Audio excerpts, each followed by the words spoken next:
Well, a few days ago, I was suffering from a little bit of a sore throat, and I thought I had allergies, and then suddenly I felt like I had been hit by a truck after a year and a half of not being sick with anything and sheltering in place. And even now, I'm being really careful about where I go and who I hang out with. I got sick. I don't think it's coronavirus, but it seems like it's just a really bad cold. Eddie's right now sleeping it off at his house, and we are just very low energy. I felt so horrible yesterday. I couldn't even make this potion. It would have helped me, but I am going to make it today. I've run through just about every one of my medicines that I had in my from the Dollar Tree in my emergency medical kit or my little medical, supply, which in a way was a good thing because I could see how quickly things go if someone's really sick. So I'm going to go ahead and probably double or triple my purchasing next time I go to Dollar Tree just to accommodate that.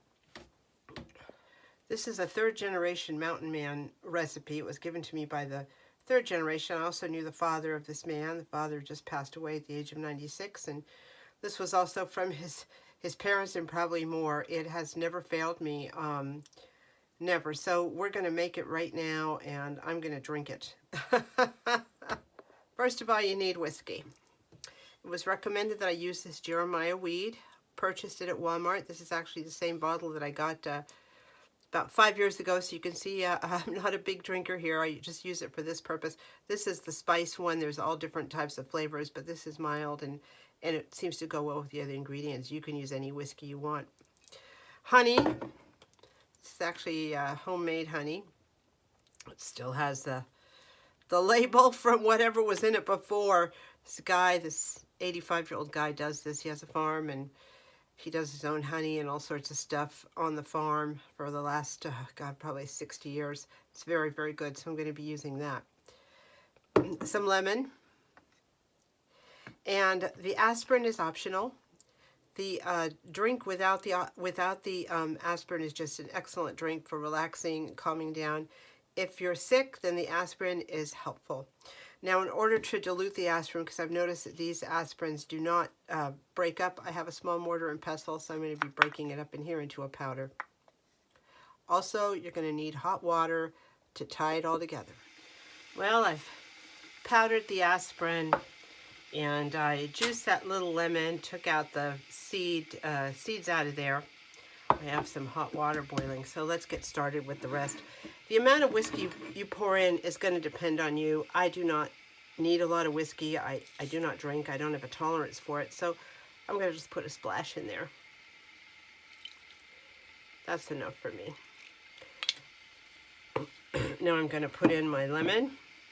And once you get this done, you can adjust the flavors and the amount. And I'm going to put in my homemade honey from my 85-year-old supplier, who lives way out in the mountains in the country. Let's pour some of that in. Look how thick that is, how slowly that flows. There's a huge difference between homemade honey, home-done honey, and stuff you get in the store in flavor, potency, everything. All right, so my water is boiled. Excuse me. See what I mean? Oh my God, and today's 1,000 times better than yesterday. Just going to pour that in. I'm going to take my aspirin right now and pour that in. It's powder, so it'll dissolve better. Mix that up. And give it a try. Again, the amounts are really up to you. Depends how much whiskey you can tolerate, how much sweetener you want, how much lemon. I found that no matter what I do, it always tastes pretty good, especially when I don't feel well. As I said earlier, you can use any sort of whiskey you want, but this is the one I use. Anyway, hope you are all doing well and feeling healthy, and I will be back in a few days when I finally kick this thing to the curb. Thank you so much for watching.